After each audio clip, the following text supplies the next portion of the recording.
함께 모신 두 분을 소개해드리겠습니다. 먼저 제 옆에 계시는 우리 그 스파클랩의 김호민 대표님 그리고 TBT의 임종욱 대표님. 박수 한번. 간단하게 자기소개 먼저. 네, 안녕하세요. 스파클랩의 공동 대표를 맡고 있는 김호민입니다. 네, 반갑습니다. 네, 저 TBT 벤처 파트너를 맡고 있는 임정욱이라고 합니다. 반갑습니다. 임종욱 대표님은 사실 지금은 TBT 네네, 대표님. 약간 뭐 뒤로 네. 물러나서요. 조금 놀면서 바쁘게 보내고 있습니다. 네. 예, 일단 임종욱 대표님은 자유인이 되셨다라는 거 말씀을 먼저 드리고 본격적으로 그럼 저희가 오늘 나눌 주제가 그 포스트 코로나 시대에 투자자가 바라보는 투자 방향, 약간 임종욱 대표님 중심으로 아마 이건 얘기를 할 것 같고, 그 다음에 어떤 산업 섹터별로 스타트업의 어떤 관리해야 될 지표, 이렇게 두 가지인데요.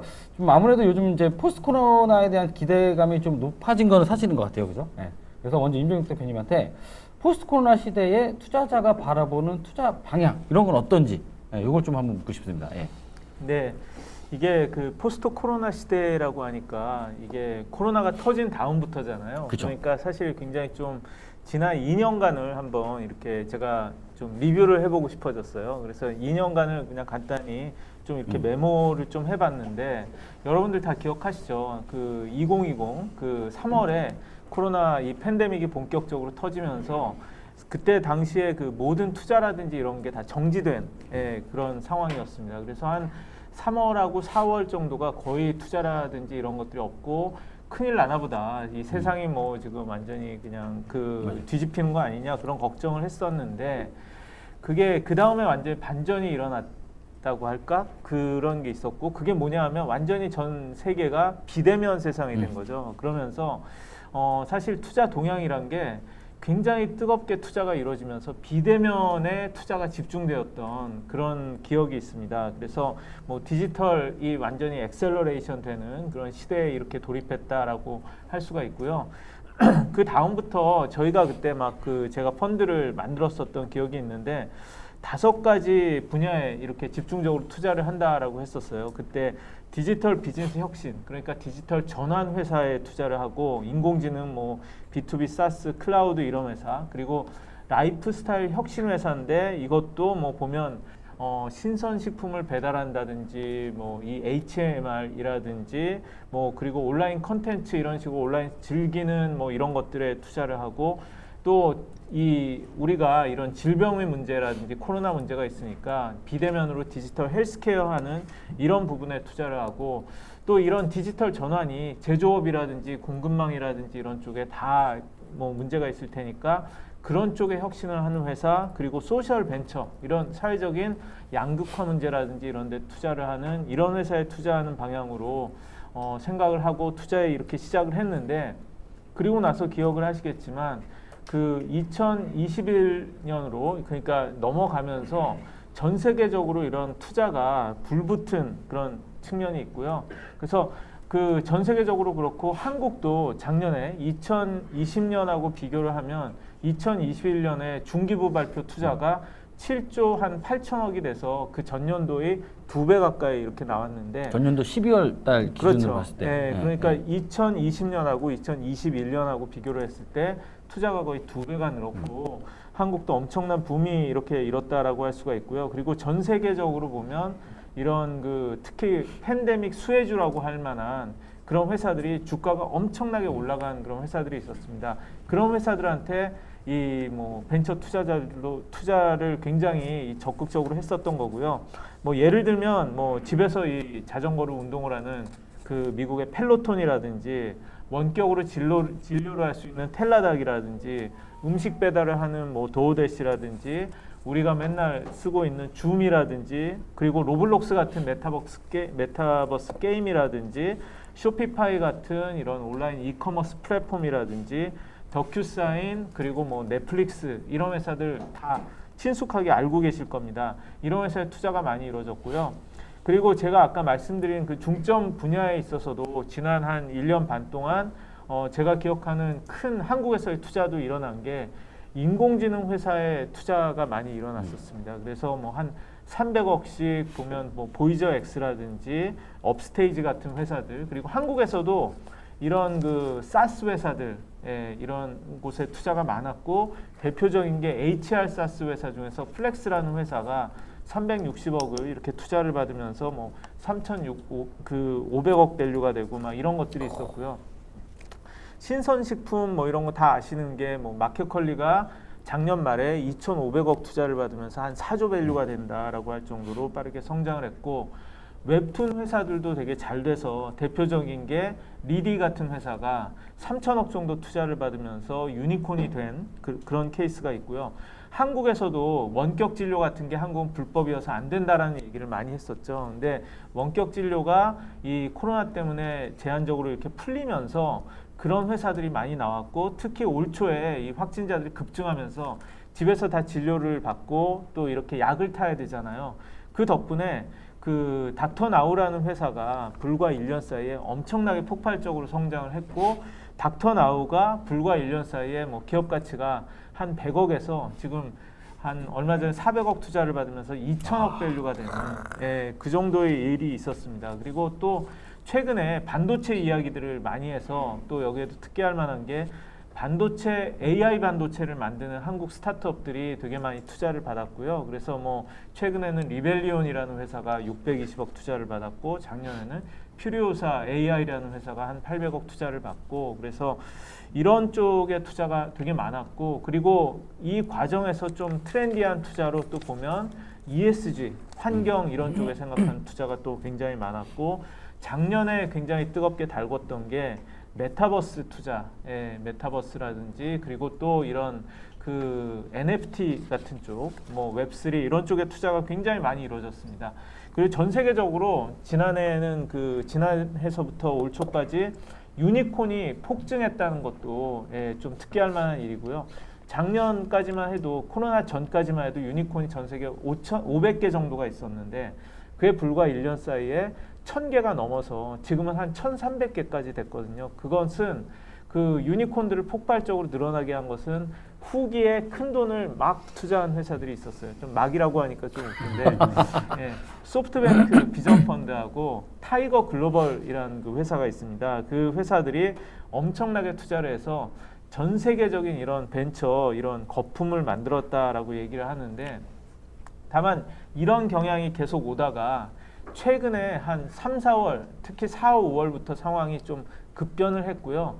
그 문제는 여러분들 다 아시는 이제 이 엔데믹이라고 해가지고 사람들이 나와서 다닐 수 있고 돈을 쓸 수가 있게 되고 막 이렇게 되고 또 우크라이나 전쟁이 되고 또 인플레 되고 이렇게 되면서 이 주가가 이렇게 주식시장이 폭락을 하면서 그 얘기했던 테크 주식들이 다 폭락을 했고요.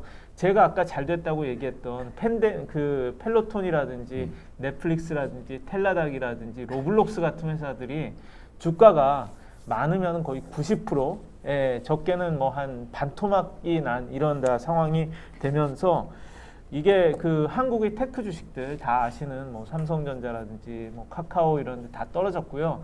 이게 지금은 벤처 투자에도 다 영향을 주고 있습니다. 왜냐하면 스타트업 투자라는 것은 결국은 투자한 다음에 이 회사가 상장을 해서 얼마 큰 회사가 되느냐에 비교를 해서 밸류를 하고 투자를 하는 건데 나중에 이 회사가 올라가서 저렇게 펠로톤 같은 회사가 될 거야, 텔라닥 같은 회사가 될 거야 라고 얘기했던 그 비교 대상 회사들이 폭락을 하면서 그렇게 우리가 적극 투자를 해서 이걸 과연 회수를 할 수 있을까? 이런 거에 대한 좀 걱정이 생기게 된 것 같습니다. 그리고 또 크립토 아시는 테라 루나 사태라든지 이런 것 때문에 블록체인도 떨어지고 하면서 지금은 그 스타트업 투자 겨울이 왔다라는 그런 이야기를 좀 하고 있는 그런 상태고요. 그래서 지금은 그 이 아까 제가 말씀드렸던 이런 그 비대면이라든지 이런 데 투자가 뭐 계속은 되는데 예전만큼 이렇게 좀 뜨겁지는 않고 리오프닝 주식이라고 해서 뭐 여행주라든지 그전에는 안 됐던 이런 오프라인이 열리면서 사람들이 이제 좀 그런 변화 속에서 그런 쪽으로 이제 좀 투자가 몰리거나 이런 것들을 좀 보는 상황이고 그리고 초기 투자는 여전히 좀 이렇게 그 활발히 되고 있는 것 같은데 아무래도 좀 큰 후기 투자 그런 시리즈 B, C 뭐 이런 쪽으로 투자가 좀 슬로우해진 좀 그런 상황이다. 이 정도를 대략 지난 2년 동안의 변화로 해서 좀 정리해서 말씀드릴 수 있을 것 같습니다. 그러면 이제 이런 변화들을 정리를 해줬고 이런 변화들이 있는데 향후에 그러면 포스트 코로나 이제 이 시점에서 투자자분들의 어떤 관점에서 봤을 때 그러면 뭐 섹터가 됐건 아니면 어떤 뭐 밸류가 됐건 어떤 측면이 됐건 어쨌거나 좀 바뀌는 부분이 있을 것 같아요. 좀 이렇게 뭐 생각하시는 분들이나 이런 것들이 뭐 어떤 게 있을까요, 좀? 글쎄요, 일단 저는 디지털 전환, 인공지능 뭐 이런 것들이 만들어내는 변화는 단기적으로는 좀 이런 타격이 있더라도 계속해서 이건 좀 올라간다라고 이렇게 좀 생각을 하고 있고요. 다만 좀 우리가 얘기하는 것은 그 리오프닝, 사람들이 이렇게 좀 다니고 그렇게 되면서 우리가 모든 걸 비대면으로만 하려고 이렇게 좀 생각한 그런 측면들이 있었는데, 그런 측면에서 이제는 좀 사람들이 실제로 만나고 그런 쪽에서 이렇게 좀 밸류가 나오는, 그동안 우리가 등한시했던 게 대표적으로 여행이라든지 이런 쪽에서의 그런 혁신, 예, 그런 쪽의 회사들의 좀 투자가 좀 이루어지고 그렇게 되지 않을까 정도로 생각을 좀 하고 있습니다. 그리고 아무래도 그 계속해서 좀 문제가 있는 게 물류라든지 이런 공급망 그런 이슈들도 있고 그렇기 때문에 그런 혁신도 있을 것이고요. 뭐 로봇이라든지 뭐 자율주행 뭐 이런 쪽들도 계속해서 저는 뭐 투자는 이루어질 것 같아요. 그 두 분 다 이제 투자 일을 하고 계시니까 사실 저희가 또 스타트업의 입장에서 한번 또 여쭤보면 좋을 것 같은데, 사실 그 산업 섹터별 이제 포스트 코로나 때 어떤 부분들이 이제 이런 변화가 있을 것이다라고 잘 설명을 해주셨는데, 스타트업 입장에서는 이제 그 투자 단계별로 이제 사실은 되게 많은 고민이 될 것 같아요. 그래서 이제 많은 스타트업을 보시는 입장에서 봤을 때 뭐 초기랑 중기 스타트업들은 이제 투자 시내 지금 상황이 이러니까 포스트 코로나를 대비해서 어떤 움직임을 보였으면 좋겠다, 이런 인사이트를 한번 두 분이 한 번씩 말씀해 주실 수 있을까요? 먼저 아, 네. 갑자기 쉬고 계시다가 갑자기 아, 놀란 네. 느낌. 저만 말이 좀 숨어 있었는데 뭐 우리 그 스파크랩 단톡방이 있어요. 우리 포트폴리오들 회사들한테 있는 단톡방이 있는데, 제가 단톡방에 있는 회사들한테 뭐라냐면은 빨리 캐시를 확보해라 하는 게, 무조건 뭐 돈 받을 사람에서 빨리 받아라 하는 게 그거거든요. 그러니까 솔직히 A를 넘어가는 B, C 있는 회사들은 지금 우선은 덩치가 다 커졌잖아요. 사람들도 많고 번도 크고 여러 가지 하기 때문에 여태까지는 굉장히 성장에 대해서 굉장히 좋았어요. 얼마 적자 나더라도 빨리 성장을 해라 하는 상태였는데, 원래 BC라는 게 그건 growth거든요. 근데 이 growth를 위해서 하라는데, 이제는 지금 시대에서 무조건 이제 버티는 사람이 이기는 것 같아요. 그러니까는 버티는 사람이 이기서 growth 컴퍼니들한테는 밸류에이션이, 난 옛날에 스타트업들이 많이 실수하는 경우 같아요. 아니 내가 옛날에는 100억을 매출을 했는데 지금은 500억 매출을 하니까는 우리 회사 가치는 5배야. 그래서 옛날에 만약에 200억이 받았는데 우리 회사는 이제 1000억이야. 이런 식으로 해가지고 뭐 논리적으로 말이 되죠. 성장을 5배 했으니까는 밸류에이션 5배 하는데 그렇게 리니어하지가 않아요. 굉장히 이거는 그래서 심지어는 우리 아는 회사들도 1000억 얘기하다가 지금 500억에 받는 회사들이 있어요. 똑같은 지표 가지고. 근데 제가 그러면 린 스타트업을 다시 한번 읽어봐라. 결국은 한번 고간에다가 쌀을 쳐놓고 다시 트라이를 하고 버티는 사람이 이기는 거지, 여기서 500억 받는다고 회사 망한 것도 아니고 또 1000억 받았다고 해가지고 잘 되는 것도 아니에요. 그래서 우선은 BC 스타트업들한테는 무조건 캐시를 확보하고 무조건 BEP를 맞춰라 하는 것이 지금 더 이상 뭐 성장해라 이런 게 아니라 무조건 BEP를 맞춰라 하는 게 우리의 그거고요. 그래서 밸류에이션이 이렇게 BC들은 내려오고 있어요. 뭐 작년만 하더라도 뭐 1000억씩 받는 회사들이 무슨 500억씩 받는 케이스들이 많아지고, 그건 럭키한 회사들죠. 아예 철회하는 것도 지금 많이 좀 보고 있으니까요. 근데 A 이하는 A 이하는 네. 사람들이 학습 효과가 있는 것 같아요. 그렇죠? 비트코인이 지금 막 떨어졌으니까 지금 사야지 나중에 2, 3년 후에 또 되는 거 아니겠는가? 그래서 많은 투자가들이 BC에 투자하는 분들이 오히려 A에다가 어떻게 보면 자산을 알로케이션 하는 걸 많이 보고 있어요. 그러니까는 그렇기 때문에 또 A 이하는 밸류에이션이 이렇게 떨어지진 않고 있어요. 그러니까는 그래서 오히려 초기 투자가에 돈이 많이 더 몰리고 있어요. 그래서 어떤 여기도 같은 버블 같은 현상이 있는 거죠. 실질적으로는 우리가 보기에도 이게 좀 오버밸류가 됐는데 돈이 많이 몰려 있으니까 원래 한 20억에 30억 하는 회사들이 아직까지 40억, 50억을 고수한 데가 많고, 그러니까 오히려 초기에 트랙션 있고 초기에 있는 회사들이 오히려 지금은 투자 받기에는 아직까지는 상대적으로 더 유리한 것 같고요. BC 있는 회사들은 이제는 안타깝지만은 그로스보다는 지금 BEP를 맞춰야 되는 지금 BEP를 맞춰야 되는 게 그 투신 보고서에 런웨이 다 물어봐요. 이제 딱 질문이 매출로 안 물어봐요, 지금요. 이제는 런웨이가 얼마 남았습니까? 버티는 걸 네. 물어보는. 그래서 이제 시점이 그러니까는 이제 런웨이라는 건 아시겠지만은 지금부터 언제 앵꼬나냐 이거는데 최소한 1년 있어야지 한번 얘기해 보시는 않았는데 뭐 3개월 있으면은 투신 보고서에 올리지도 못해요. 그런 상황입니다.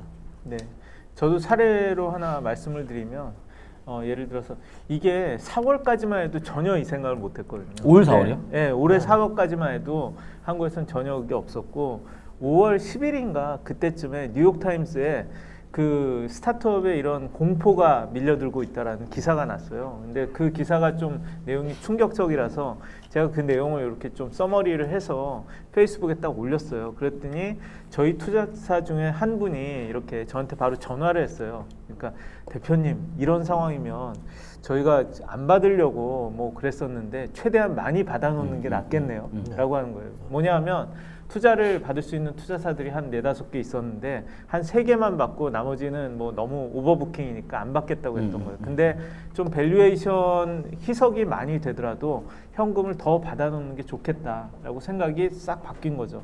그렇게 해서 더 받고, 그리고 어떤 투자사는 뭐 그런 게 있어요. 그 일단 뭐 받는데 150억 밸류로 이렇게 받으려고 했는데 그 조금 안 되거나 어렵거나 뭐 약간 이랬을 때 이런 상황을 보고 과감하게 밸류를 한 120억 정도로 낮춰서 조금이라도 빨리 이 투자를 이렇게 받으려고 해서 그렇게 한 데도 있고, 그 얘기는 어쨌든 이게 상황이 악화될 수 있으니까 빨리 현금을 확보하자라는 식으로 지금 움직이고 있는 것 같아요.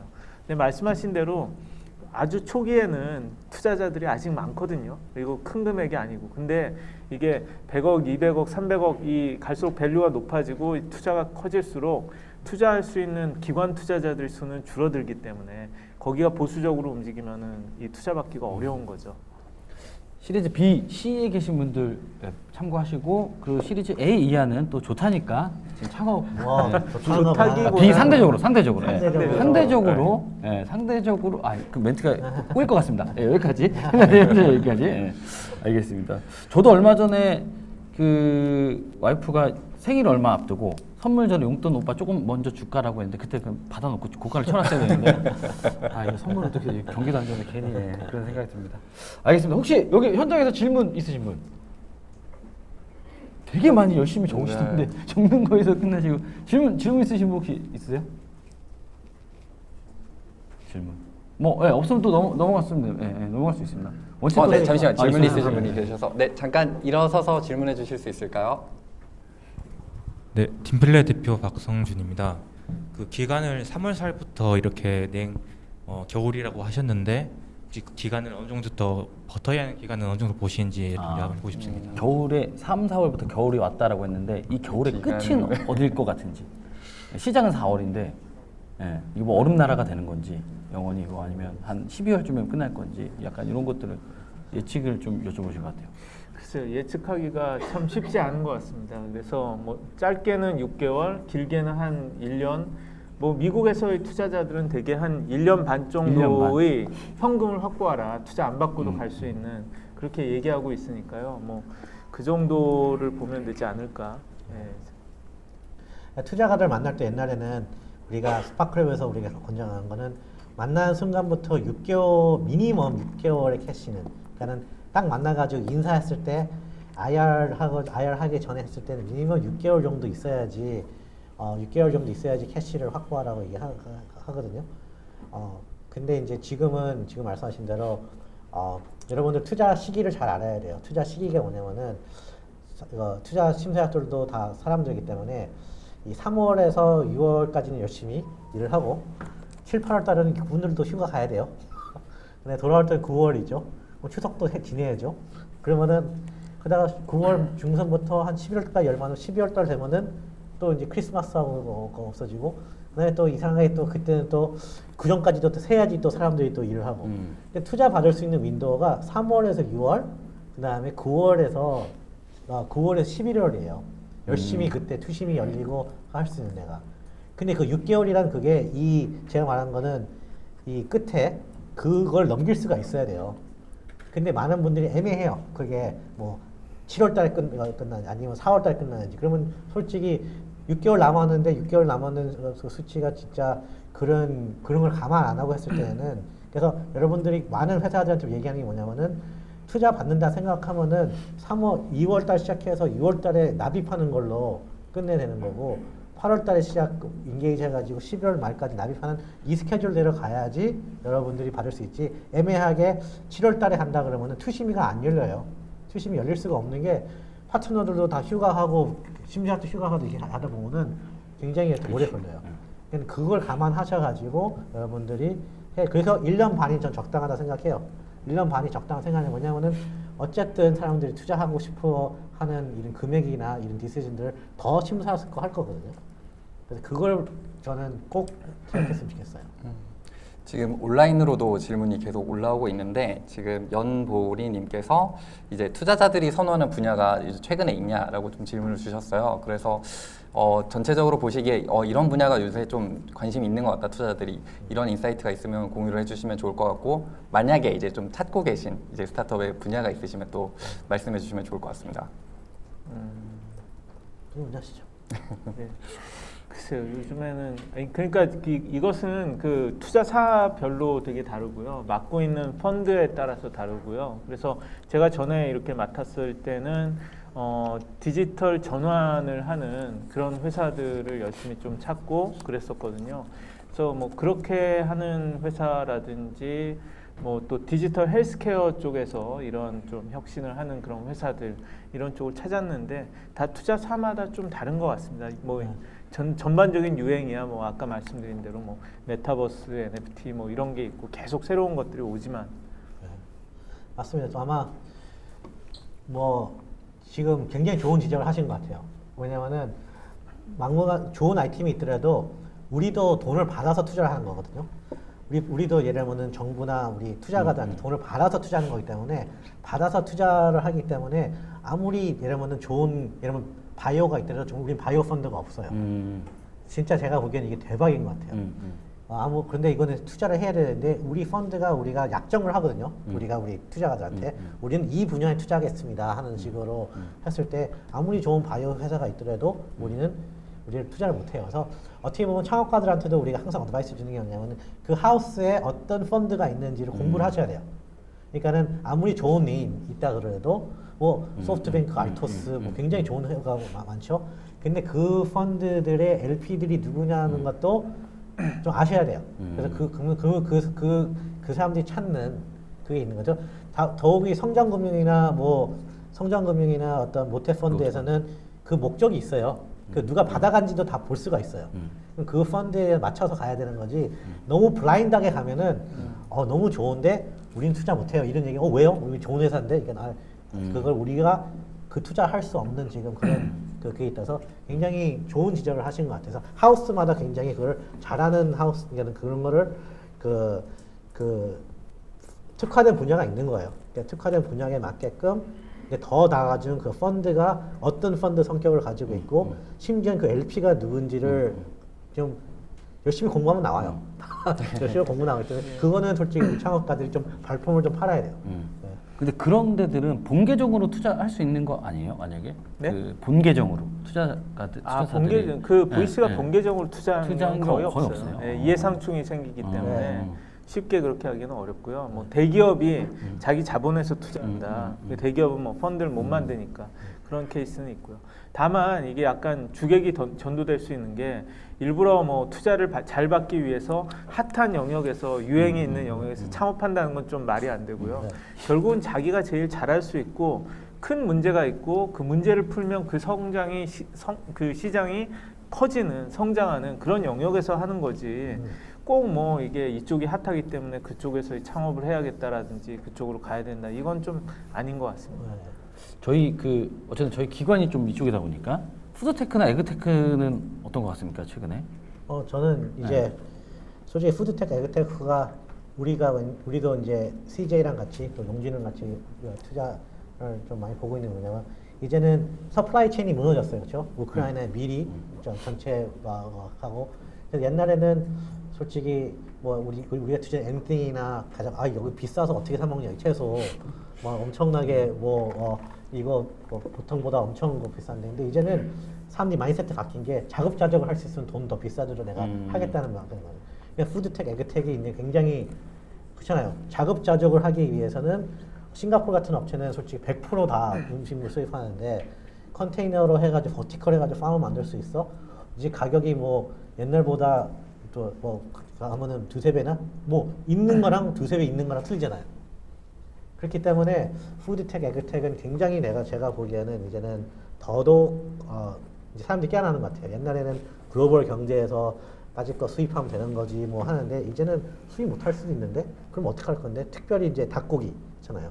닭고기를 굉장히 좋아하는 주식 같은 네이처들은 이제 굉장히 양계 산업이랑 어떻게 하면은 이게 하는지 포커스 많이 보는 거 있고 어떻게 하면 일드를 높이고 어떻게 하면 물을 아끼고 어떻게 하면은 하는 그 일드 높이는 그런 푸드텍, 에그텍 회사들이 굉장히 이제 저는 드디어 조금 각 그 스포트라이트를 받을 것 같아요.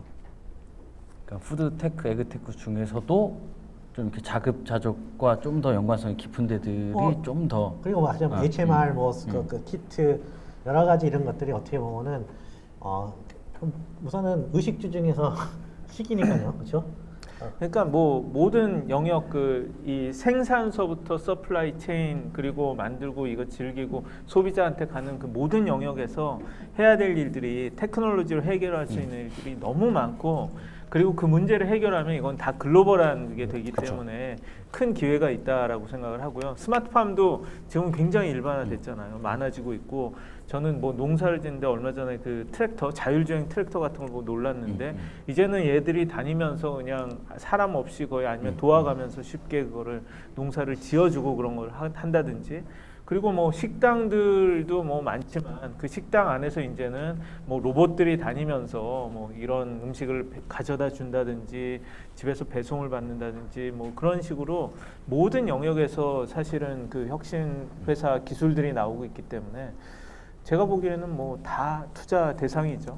예, 그러니까 꼭 이게 어디만 뜨겁다라고 할 수가 없는 것 같아요. 인간의 삶을 지배하는 거기에서 모든 영역에서 혁신이 나올 수가 있으니까. 우리나라에서 세계에서 제일 큰 농부가 누군지 아세요? 누군지 아세요? 빌 게이츠예요, 빌 게이츠. 빌 게이츠가 미국의 거의 모든 밀하고 이걸 거의 제일 큰 농부예요. 그렇게 봤을 때는 빌 게이츠가 푸드텍, 에그텍에 관심이 많은데 어떻게 어떤 사람인데 그게 굉장히 중요한 푸드텍, 에그텍이 이제 굉장히 더더구나 더 가속화될 것 같아요. 알겠습니다. 이렇게 해서 일단 저희 그 첫 번째 주제 그 포스트 코로나에 관련해서 이제 투자 동향을 좀 알아봤고요. 두 번째 주제 대표님 뭐죠? 글로벌에 대한 얘기. 글로벌 플러스 이제 그거죠.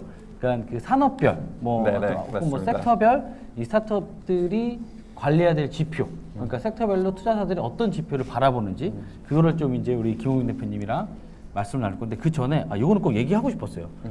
저희 스파크랩 직원분들 좀 대표님 핸드폰에 다 박살이 났어요. 이거 꼭 바꿔주시길 부탁드립니다. 너무 안쓰럽게 박살 났어요. 왜요? 아니 박수 안 났어요. 강화율이 강하게. 가만히 알겠습니다.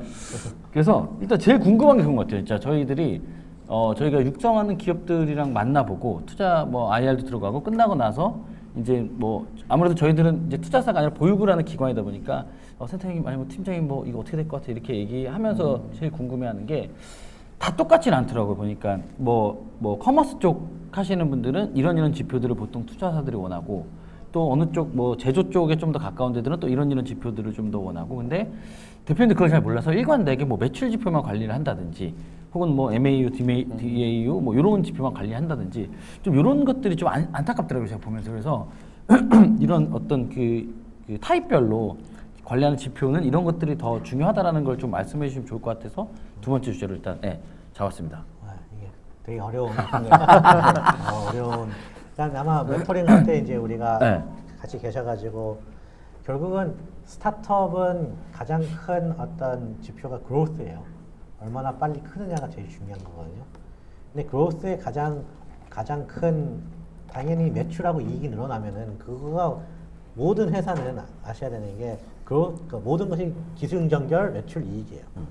기술응전결 매출 그러니까 기술응전결 매출 이익이 안 나오기 때문에 그러면은 워낙 얼리 스테이지한테 매출하고 이익을 요구하는 거는 과도한 것 같으니 그런 매출 이익에 부합될수록 갈 수 있는 트랜sl레이션 할 수 있는 지표들이 아까 지금 생각하는 MAU라든지 DAU라든지 하는데 저는 이제 많은 회사들이 우리가 이제 스파크랩에서 유닛 에코노믹스라고 얘기를 하거든요.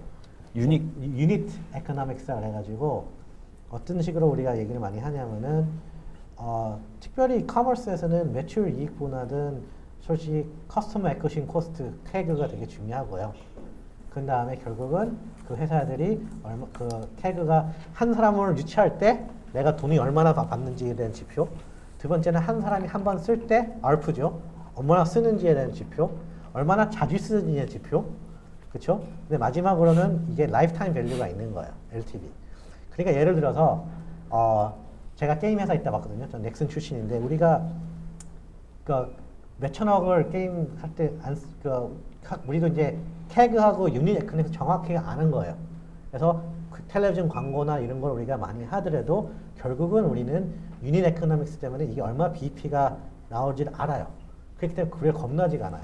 근데 많은 회사들은 유닛 에코노믹스를 모르기 때문에 태우는 거에 대해서 되게 불안해하는 거죠. 우리는 예를 들어서 내가 한 사람 데리고 올 때 10,000원을 써야 되는데 이 사람이 결국은 라이프타임 돈을 10만 원 쓴다 그러면은 10,000원 태우는 게 무섭겠어요? 그러니까 더 하면 재밌을까요? 만일에 이 사람이 나중에 10조를 벌 수 있는데 내가 1조를 써야 된다 그러면 1조 쓰는 거 무섭지 않은 것처럼 이런 것에 대해서 그런 지표들을 이스태블리시 하는 게 스타트업의 가장 큰 어떤 그 중요한 지표인 것 같아요. MAU, DAU보다 더 중요한 거는 너희 커스터머 할 때 얼마나 시간이 드느냐, 얼마나 돈이 드느냐, 그리고 얘네들이 돈을 언제 쓸 건지, 그 다음에 얼마 자주 쓸 건지. 그래서 하나 유치할 때 할 수 있는 이런 지표들을 우리가 꽤 나중에 우리 엑셀팅 프로에서 굉장히 자세하게 우리가 물어봐요. 단순한 MAU, DAU는 아니죠. MAU, DAU도 포함되어 있겠죠. 근데 결국은 그런 유닛 에코노믹스를 드라할 수 있는 그게 나와야 되는 거지. DAU라는 건 자주 쓴다는 거잖아요. 그렇죠? MAU, WAU는 자주 쓰는 거죠. 얘기하는 거죠. 근데 결국은 이 사람들이 전환율, 그렇잖아요. 얼마나 써야지, 어떻게 써야지 이 사람들이 너희 고객이 될 거냐? 고객이 되고 언제 쓸 거냐? 또 두 번째는 그 회사들이 많이 간과하는 게 캐시플로우예요. 캐시플로우가 뭐냐면은 SI 회사들이 되게 힘든 게 뭐냐면은 그 SI를 하게 되면은 계약금, 중도금 나중에 계약금인데 이게 굉장히 343 되게 회사들이 어떤 캐시 크런치가 오냐면은 검수를 못 받으면은 마지막 돈이 안 나가요. 안 나가면은 그러면은 흑자도산이라는 게 많이 나는 게 뭐냐면은 나는 지금 돈 받을 게 있는데 아직 돈을 못 받아. 근데 이걸 해야 되니까 그래서 그런 어떤 우리가 보는 캐시플로우에 대한 어떤 인식이라면 결제를 하면은 언제 돈을 받느냐 그렇잖아요. 그러니까 결국은 제일 중요한 건 캐시예요, 캐시. 그래서 캐시 매니지먼트가 유닛 에코노믹스는 캐시 매니지먼트, 런웨이도 캐시예요. 그러니까 이 캐시를 잘 만들 수 있는 거는 지금은 그로스에 대해서는 이제는 그로스 물어보지 않아요. 이제는 제일 아니 안 물어봐요? 아유 전화 와가지고 네. 돈 얼마 있니? 몇 개월 남았니? 그래서 그러면은 많이 물어봐요. 어떻게 그러면은 런웨이를 늘리죠? 정부 사업 하셔야 돼요. 우리나라처럼 정부 사업이 활발한 데 있는 게 없는 것 같고 두 번째는 심지어는 우스갯소리로 앵벌이라도 해야 돼요. 왜냐면 자기가 지금은 예를 들어서 옛날에는 아예 SI 하지 말고 그냥 너희 일에 집중해 하는데 이제는 우리가 생각하기엔 캐시를 제너레이트 할 수 있는 모든 일이 있으면은 어쨌든 정부 사업도 되게 귀찮잖아요. 보고서 내고 해가지고. 저희가 좀 많이 귀찮게 하죠. 근데 여기처럼 어떻게 보면 매출이나 직결될 수 있는 게 없는 것 같고 또 심지어는 유휴 자원이 있고 하면은 심지어는 그걸 해가지고 우리 항상 SI 떠야죠. 그래서 지금의 가장 중요한 지표는 이제 멘토링 할 때 좀 바뀐 게 이제 캐시에 대해서 물어봐요. 캐시 얼마 남을 거고요. 사람을 자르는 거에 대해서는 굉장히 힘든 거예요. 굉장히 가슴 아픈 거고 그걸 하기 싫으면은 어쨌든 그러면은 캐시를 벌어와야죠. 어떤 친구는. 거기에 대한 플랜이나 그걸 우리가 제일 많이 벌어가요. 근데 되게 진짜 슬픈 것 같아요. 이게 진짜 어떻게 보면 제 대한민국에서 대표적인 엑셀러레이터 중에 하나인 스파크랩인데 거기서도 이제 이렇게 생각하면 거의 대부분 이렇게 생각을 많이 할 거고 정답일 확률도 많은데 지금 이제 스타트업들이 어떤 성장이나 막 이런 거에 진짜 이렇게 하는 게 아니라 버티기 위한 것들에 좀 더 신경을 많이 쓰고 역량을 써야 된다는 게 좀 이렇게 듣다 보니까 되게 조금 슬픈 현실인 것 같아요. 그죠? 저만 그렇게 생각하나요? 네, 좀 되게 좀 진짜 겨울이 온 것 같아요. 아니 뭐 초기 네, 스타트업을 네. 또 많이 보시니까 네, 네. 초기들은 뭐랄까 지표보다는 되게 기본적인 거에도 제대로 좀 신경을 못 쓰는 또 경우들도 있고 가장 기본인 이 뭐야 캐시 매니지먼트조차도 굉장히 막 그 나이브하게 생각하는 경우들이 많거든요. 아까도 뭐 6개월 뭐 이렇게 얘기하셨지만 대개는 그런 얘기 다 보고 아는데 그래도 어떻게 되겠지라고 생각하시는 또 분들이 많아요. 네, 그래서 닥쳐야지 또 하게 되면 그 진짜 나중에 당황해서 굉장히 힘든 케이스들이 많기 때문에 그런 게 아닐까 하는 생각이 듭니다. 막간을 이용해서 저희가 또 이제 정부 지원 사업이 중요하다고 하니까 잠깐 저희 지원 사업 살짝만 말씀드리면 길게 얘기 안 할 거예요. 저희가 이제 자금 내는 거 많이 지원해 주는데 범위 때문에 저희가 이제 한국농업기술진흥원이라고 하니까 이제 농업 뭐 푸드의 뭐 1, 2차 가공만 생각하실 수 있는데 그게 아니라 뭐 그린바이오라든지 예를 들면 친환경 신소재 뭐 예를 들면 버섯으로 뭐 가죽을 만든다든지 어떤 뭐 배를 이 석쇠포로 활용해서 미세 플라스틱을 만든다든지 아니면 반려동물 뭐 이런 것들 다 저희 쪽에 해당되니까 그쪽에 창업에 관심 있는 분들은 저희 쪽으로 지원해 주시면 감사할 것 같습니다. 갑자기 제가 광고를 했네요.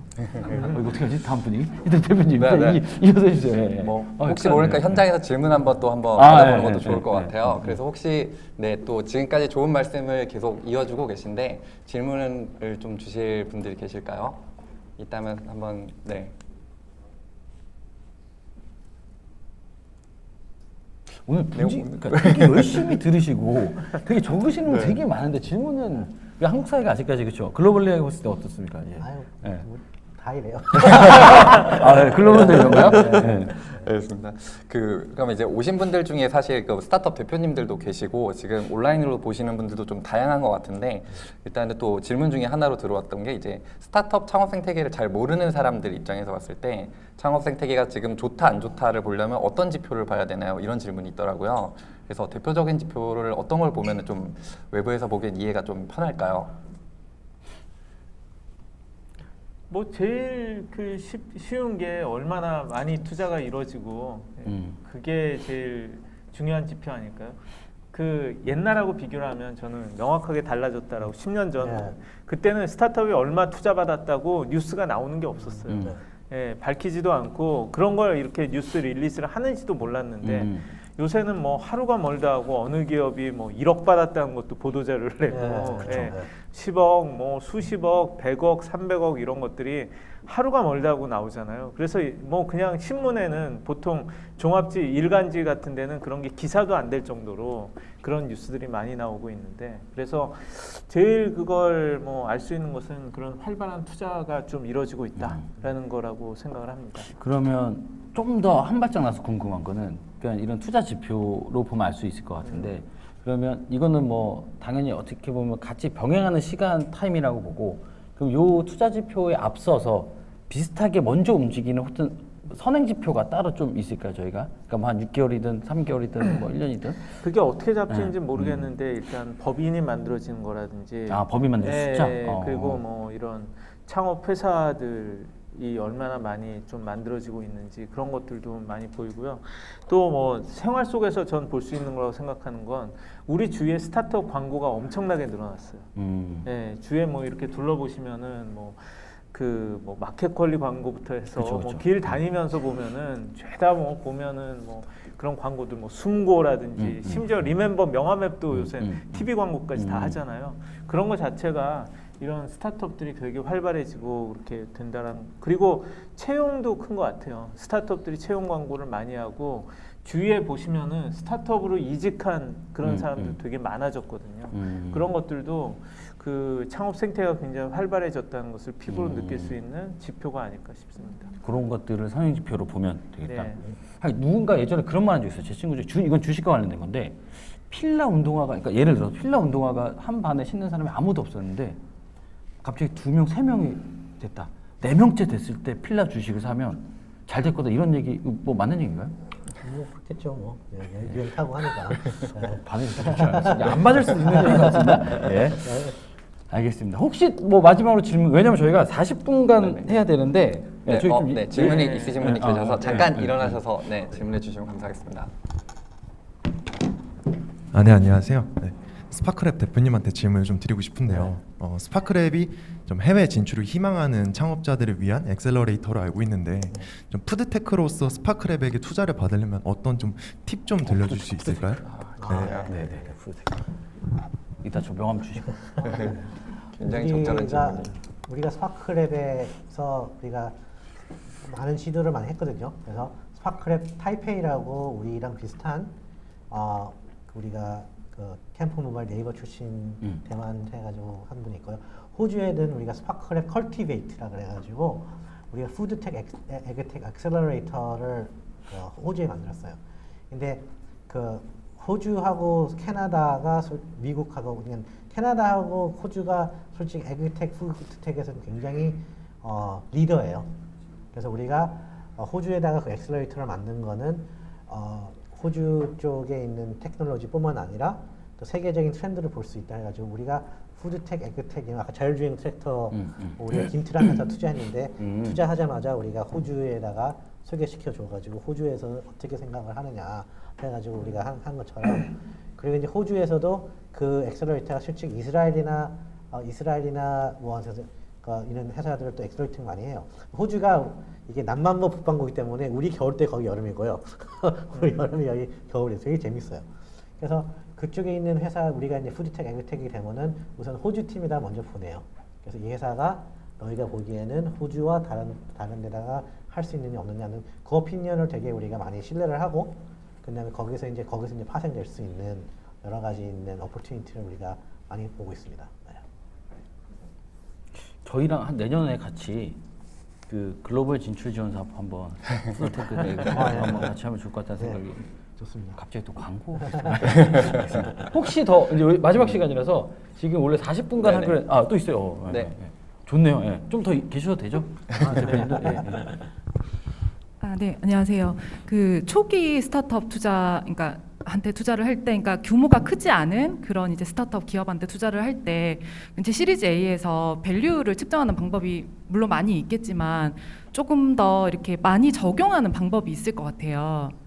이게 지금 되게 쉽게 이제 저희가 아는 투자사에서는 그냥 뭐 매출 곱하기 3을 한다든지 막 그런 식으로도 하시던데 혹시 좀 그렇게 주로 많이 하는 방법들이 있는지 좀 궁금합니다. 슬슬 얘기 안 했습니다. 그 뭐 스타트업 밸류에이션 특히 초기로 갈수록 그런 것은 정말 공식이 없어요. 예. 솔직히 저도 들어가서 보니까 그 공식이 아니라 이거는 완전히 어떤 면에서는 협상에 가깝다는 생각이 듭니다. 그래서 협상력을 키우셔야지 밸류를 높일 수가 있어요. 예, 그 얘기는 내가 하는 비즈니스와 우리 팀이 매력적으로 보이고 투자하고 싶은 데들이 많아지면 여러 군데가 있으면은 좀 높은 밸류를 받으실 수가 있고요. 그게 없고 아무도 투자를 안 하려고 하면은 당연히 밸류는 낮아지는 거죠. 예, 그렇게 생각하시면 될 것 같아요. 그리고 비슷한 일을 하는 비슷한 걸 만드는 그런 스타트업들을 많이 알아보시고 물어보시고 그런 데들이 초기 투자에 얼마의 밸류를 받았는지 그거를 물어보시고 참고로 하면 좋고요. 네. 바로 그 별로 없는 것 같아요. 이게 막 한 번은 PSR 했다가 하나는 뭐 그냥 유저로 했다가 하나는 뭐 했다 하는 거에 대해서는 근데 이제 다시 한번 회사들이 투자 심사위들이 투자를 올릴 때 투심 보고서라는 걸 써요. 이렇게 생긴 투심 보고서라는 게 있는데 투심 보고서에 뭐라고 써 있냐면은 선행을 얘기해요. 이 회사가 100억인데 왜 우리가 100억에 투자 오케이를 했냐면은 이런 비슷한 아까처럼 회사들이 있다. 어떻게 보면은 외롭죠. 선행이 없었으면은 외로울 수 있지만은 굉장히 어떻게 보면은 그 경쟁 구도에 대해서 여러분들이 잘 얘는 이때 받았어. 이때 얼마나 받았어. 이런 것들이 굉장히 솔직히 그게 어떻게 보면은 되게 중요해요. 그래서 그런 거에 대해서 많은 회사들이 그런 약간 정보력이 되게 중요한 것 같아요. 그래서 아까처럼 플래텀이나 그렇죠? 뭐 아웃스탠딩이나 뭐 이런 매체들을 이렇게 아니면 지금 넥스 유니콘 쪽에서 하는 그 회사들을 보게 되면은 그런 것들에 대해서 결국은 투자 심사학들도 다른 사람 돈을 운영을 하는 거예요. 운영을 하는 거기 때문에 내가 이 회사에 이 돈을 투입했을 때는 명분이 있어야 되거든요. 또 왜 그 조건에 그렇게 했을 때는 가장 어떻게 보면은 좀 자신감 없는 필요는 있지만은 여러 선행을 보고 여기에서 이렇게 벗어나지 않았다. 심지어는 이것이 이것에 대해서 나중에 잘 됐을 때보다는 안 됐을 때 이게 너 왜 그렇게 그 투자했어? 그때는 이 회사가 이렇게 해가지고 했습니다. 하는 식으로 하는 거지. 그래서 어떻게 보면 선행 지표가 없으면은 아까처럼 협정력을 높여야 돼요. 자기가 여러 가지 명분을 만들어가지고 팀이라든지 이런 거지 해가지고 해야 되는 것입니다. 저는 우리 임정호 대표님이랑 이제 거의 저도 오래 알았는데 여러분들 저는 임정호 대표님 페이스북을 굉장히 팔로우를 많이 해요. 왜냐면 계정이 맞나요? 팔로우를 많이 한다는 거. 거의 자주 한다. 올라올 자주 때마다 본다. 저도 이거 왜냐면 어. 아까처럼 그 기사들이 스타트업 대표들한테 꼭 알려주고 싶은 게 뭐냐면은 여러분들이 자기의 비즈니스에 대해서 심사학들보다 더 잘 알고 이런 것이 제일 막혀요. 그 회사 아세요? 아니요. 근데 맞아요. 네. 아니 저도 아는데 예를 들어 그 영역에 미국에 그 비슷하게 하는 어떤 스타트업이 있는데 그 회사 아세요 하는데 모른다는 거예요. 그러면은 이 사람은 잘 모르는 자기가 하는 비즈니스도 잘 모르는 사람이구나 하는 생각이 들고요. 그런 경우에는 협상력이 엄청 떨어지는 거죠. 얕보게 되는 거예요. 근데 그게 아니고 뭐 하면 척하고 이미 다 알고 그 회사는 뭐 어느 정도 뭐 그 고객이 한 2,000명밖에 없을 때 어느 정도로 투자를 받았다는데 저희는 그거보다 높습니다라든지 이런 식으로 논리를 어떻게 보면 그 개발을 해두면 훨씬 더 그런 협상력을 높일 수가 있죠. 적을 알고 나를 알면 백전 백승 하는 것처럼 근데 많은 자기는 잘 알아. 근데 남을 잘 몰라요. 그러면은 생각해봐요. 나는 남의 돈을 해서 운영을 해야 되는데 이 사람한테 왜 투자했어? 하는 것을 하기 위해서는 그래서 어떻게 보면 대표들이 끊임없이 공부를 해야 되고 해야 되는 것이 참 외로운 그건 같아요. 그래서 호기심이 있고 학습 능력이 있어야 되고요. 그게 한 번 투자 받고 끝나는 게 아니라 계속 올라가잖아요. 그 단계별로 지식도 높아지고 더 그걸 잘 알고 뭐 그렇게 되는 사람한테 투자를 하게 되고 그런 회사가 결국 큰 회사가 되는 것 같아요. 이 밸류 상정은 진짜 어려운 것 같고 이게 그 맞는 답이 아닐지는 모르겠는데 제가 현장에서 이제 저도 이제 IR 저희 육성 기업들이 원체 많으니까 IR 할 때 항상 같이 들어가려고 많이 노력하는 그 중에 하나였는데 제가 좀 현장에서 느끼는 거는 그 CVC들 대기업 CVC들은 조금 더 밸류에 민감은 하지 않다라는 거는 조금 느꼈던 것 같아요. 그래서 조금 이제 뭐랄까 좀 밸류를 좀 러프하게 그냥 이렇게 펀드 투자를 하지 아무래도, 않으면 예, 그렇고요. VC들은 펀드의 수익률을 높여야 되기 때문에 맞아요. 구주를 사든 어떻게 해서든 음, 조금이라도 더 디스카운트를 해야 나중에 IRR이 높아지거든요. 그런 그 사실 투자자의 모티베이션을 이해하는 것도 굉장히 중요합니다. 그래서 그런 것도 한번 참고하시면 나중에 밸류나 이런 거 할 때 도움이 될 것 같습니다. 혹시 질문 있어요? 마지막 질문 하나 더 받고 아니면은 두 분도 시간이 좀 많이 오버되긴 됐는데 있으면 하나만 더 받고 아니면 인사를 드리도록 하겠습니다. 어떻게 질문 하나 더? 5 할까요? 5, 4, 3, 3인데 3개, 3, 2, 야 극적으로 한 분, 쉽지가 않은데 빨리 끝났으면 좋겠네요. 잠깐 일어서 잠깐 죄송하지만 질문 주시면 감사하겠습니다. 주로 얘기하시는 게 이제 설명하시는 게 B2C 기업들 주로 많이 말씀하시는 것 같은데요.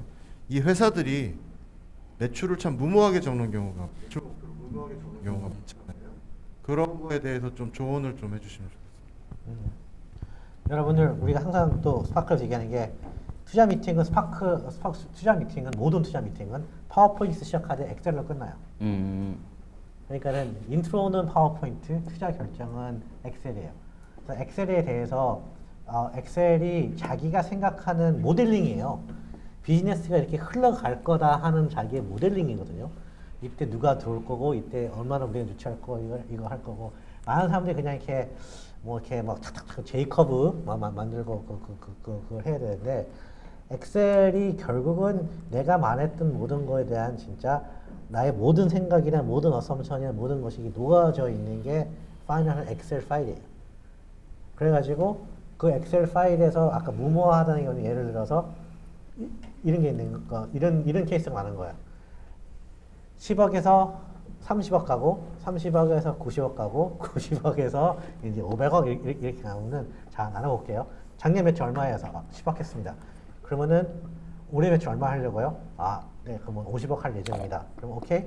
그러면 지금 몇 월 달이죠? 지금 7월 달인데요. 지금까지 매출 얼마 했어요? 그러면은 3억 했습니다. 그러면은 나머지 8, 9, 10, 11, 12는 여기서 50억을 할 수 있나요?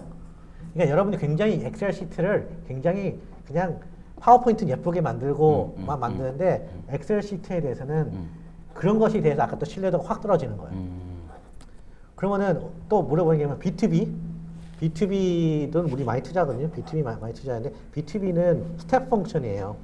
왜냐면은 영업하다가 딱 얼려고 영업하다가 딱 이렇게 B2C는 이렇게 모노멀하게 되는데 B2B는 뚫어야 되잖아요. CJ도 가야 되고 풀몬도 가야 되고 롯데도 가야 되고 이렇게 갔을 때는 그렇게 갔을 때는 그런 것이 반영이 된 엑셀 시트하고 매달마다 1.0씩 매주마다 1.0 그로스 레이트 해가지고 하는 시트는 굉장히 틀려요. 그러니까는 많은 분들이 실수하는 게 우리 솔루션 설명하고 뭐 하고 하는데 엑셀 시트는 그냥 이렇게 그 정부 제안하듯이 우리 매출 추정 결과 해가지고 했으면 전혀 별로 신경 안 쓰는데 파워포인트에서 사람을 만나지만은 결국은 엑셀을 얼마나 잘 만드느냐가 결국 투자에 가장 중요한 거예요. 그래서 그런 것들을 우리가 자세히 보죠. 우리가 파이낸셜 프로젝션 우리는 PDF로 달라잖아요. 엑셀로 주세요. 그럼 딱 셀을 다 봐요. 셀 어떻게 공식이 어떻게 나왔는지. 그럼 이렇게 생각하는 거 나오거든요. 그래서 아까처럼 적을 알지 못하면은 패스. 엑셀 시트 잘못 만들면 패스예요. 숨기기 이런 거 다 숨기기 취소하고 네, 오네. 그리고 많이 어떤 사람들은 그걸 달라 그냥 그 수직을 다 빼요. 다시 전화해요. 수직 다 넣으시라고. 아예 그 과정까지 네, 다. 네. 그렇기 때문에 이거는 우리 하우스폰 우리는 그래도 착한 사람들이에요. 우리는 그래도 착한 사람들. 예. 저기 이제 좀 하우스들 일로 가게 하면은 뒤로 갈수록 더 집요하게 그걸 물어보고 논리 이런 걸 하는데 근데 말씀하신 대로 스타트업들이 그 제시하는 그 매출 목표가 굉장히 무모하게 느껴지는 경우가 많고 지나서 찾아보면은 역시 얘기한 대로 그 달성을 못하는 곳들이 거의 대부분인 것 같아요. 근데 그게 그 지나서 보면 정상 참작이란 게 있고 상황이 있고 뭐가 있고 뭐 그런데 어쨌든 하려고 했고 그 논리적으로 그게 맞느냐가 사실은 중요하고요. 그런데 회사에 따라서 굉장히 엉터리인 데들도 사실 많아요. 그런 데는 다시 투자받기 어렵죠. 초기 스타트업들 이제 뭐 지금 온라인으로 보시거나 오프라인으로 보시는 분들한테 약간 더 꿀팁이 될 만한 내용을 드리면 사실 글로벌 투자사들이 이런 이제 그 데이터 시트를 이제 자기네들 선호 분야에 맞춰서 이런 것들을 채워 넣어라. 그리고 우리가 이걸 보고 투자를 할 거다. 이런 양식들이 최근에 굉장히 많이 생겨나고 있어요. 그래서 이제 스파크랩에서 이제 보시는 이런 지표들은 이런 거다. 이런 것처럼 이제 그런 글로벌 투자사들이 내놓은 이제 엑셀 같은 것들도 이제 구글링을 해보시면 사실은 쉽게 나오거든요. 그래서 뭐 예를 들어 영어로 뭐 나는 사스다.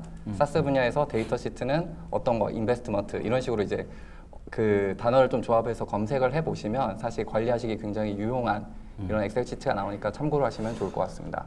이게 진짜 스타트업들은 되게 힘들 것 슬플 것 같다는 생각. 그러니까 지금 이 투자자한테 엑셀 줘야 되지, 저희한테는 보고서 줘야 되지. 뭐 그 일을 언제 할까라는 생각이 좀 드는데 그런 말 있더라고. 뭐였지? 아침에 낮에는 출장 가고 뭐 밤에는 일하고 새벽에는 보고서 쓴다. 막 이런 뭐 얘기들이 또 스타트업 캠에 있더라고요. 그런 슈퍼맨 같은 네. 사람들이 유니콘 아무 창업자고. 저는 우리 스파크랩에서 또 인터뷰할 때 마지막 질문이 이거예요. 이거 왜 하세요? 이거예요. 이거 왜 하세요? 진짜 진심으로 왜냐면은 또 진짜 어떤 사명감 같이 이거 하는 친구들이어야 돼요. 나는 이 문제를 꼭 풀고 싶어서 어떻게 보면 돈 필요 없으면 1년 후에 이런 케이스들이 많아요. 시트 보면은 네이버, 구글, 삼성전자 쫙 해서 팀이 딱 나와 있어요. 그럼 이분들이 다 이제 합류하신 겁니까? 그래서 아니요. 돈 투자하시면 우리가 나오긴 했어요. 그랬더니 진짜 그런 게 많아요. 그러면 제가 근데 이 팀이 하나 있고요. B 팀은 삼성전자 그거 똑같은 배우인데 이미 다 100만 원씩 받고 하고 있어요. 그러면 투자가들 어디다 투자하겠어요? 이쪽 그리고 심지어는 그 친구들이 그 친구 뭐냐면은 대표님이 투자하시면 우리가 좀 빨라질 수 있겠지만은 투자 안 하시더라도 1년 후에는 우리가 하고 있을 거예요. 그러면 저쪽이죠. 네? 그래가지고 근데 그 사람들은 어떻게 보면은 이런 거에 사명을 갖고 하는 사람들이에요. 굉장히 외로운 거예요, 사명감이. 그래서 저는 제 배경을 설명하면은 저는 우리 아버지도 대학 총장이셨고 우리 큰아버지도 대학 총장이었고 제 사촌 형들 다 해가지고 저는 당연히 전 교수가 될 줄 알았는데 교수라는 게 너무나도 제가 보기에는 인터랙티브지 않고 재미가 없었던 거예요. 그래가지고 나와가지고 전 창업을 했죠. 그래서 지금 이제 투자 쪽 하고 있는데 우리 아들은 교수였으면 좋겠어요. 진짜 그만큼 진짜 우리 투자 대표들 보면 너무나도 안쓰러운 거야. 그 대표들 평균 연봉이 얼마인지 아세요? 200만 원이에요. 네? 그 진짜 200만 원 받는 사람 그래서 첫 번째 질문이 대표님들한테 결혼하셨어요 이거예요. 결혼했다 그러면은 와이프는 알고 계세요? 알고 계세요. 몰래 창업하죠. 창업도 몰래 할 수 있구나. 예. 그리고 자식은 있으세요? 왜냐하면 진짜 이게 엄청나게 그래서 저는 지금 분위기가 우리가 스타트업에 대해서 같지만 항상 이게 지금은 마치 스타트업을 안 하면은 마치 도태된다는 어떤 그런 분위기 이게 굉장히 좀 위험하다고 생각을 해요. 이 회사는 당연히 공무원도 있어야 되고 의사도 있어야 되고 변호사도 있어야 되고 경찰관도 있어야 되는 것처럼 모든 사람이 스타트업을 하는 거는 그건 하는 거거든요. 그거는 굉장히 특별히 젊은 사람들한테 학도병처럼 저기 탱크 있는데 수류탄하고 하나 줄 때 가서 이거 봐 하나 똑같은 짓 하는 거예요. 그래서 물어볼 때 가장 중요한 게 뭐냐면은 진짜 이거 하고 싶으세요? 그렇게 어려울 거고 힘들 거고 외로울 거고 네?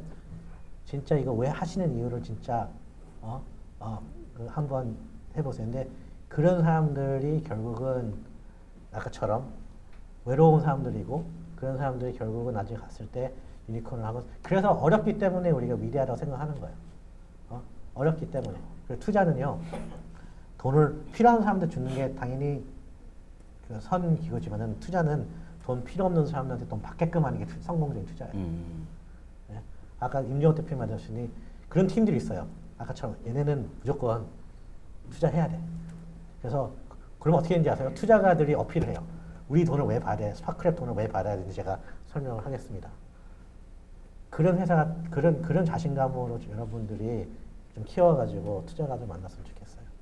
그래서 다시 한번 스타트업은 우리 아들은 교수 됐으면 좋겠어요. 그거에 대해서 꼭 기억했으면 좋겠어요. 우리 대표님도 마지막으로.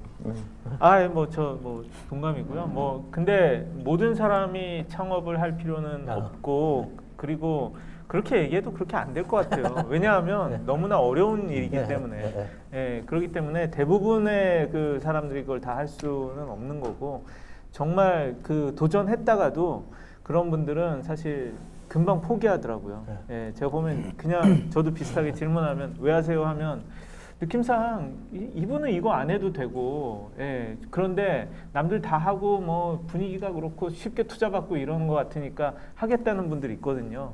한 1년 뒤에 보면은 그러다 말았어요. 예, 그 겁도 나는 거 왜냐하면 투자를 받으면 이제 못 돌아오니까 예, 하면 해야 되니까.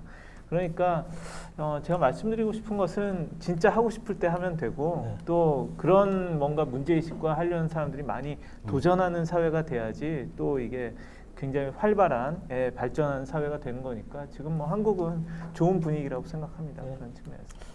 조금 장난스럽게 개그 조금 붙여서 다음 두 번째 섹션이 기업가 정신 창업하세요인데 꼭 창업하실 필요 없습니다. 물론 장난입니다. 그래서 하여튼 저희가 그 좋은 꿀팁도 하나 얻은 것 같아요. 저희 이제 꼭 창업하셔서 스파크랩에 투자 받으시러 갔을 때 꼭 이 얘기하세요. 대표님 지금 돈 필요 없습니다. 그래도 내년에는 저희는 이걸 하고 있을 겁니다. 이 얘기 이거 하세요. 이거 하면 됩니다. 네. 그렇죠. 어쨌든 저희 1시간을 넘었네요. 원래 40분만 이렇게 두 분 모시고 이렇게 말씀 나누려고 했는데 예, 저희 1시간 동안 그래도 있는 지식 없는 지식 모든 걸 끌어서 다 저희한테 공유해 주신 우리 그 두 대표님께 박수 한번 드려서 네. 여기서 일단 두 대표님의 인사를 드리도록 하겠습니다. 예, 인사하세요. 예. 네.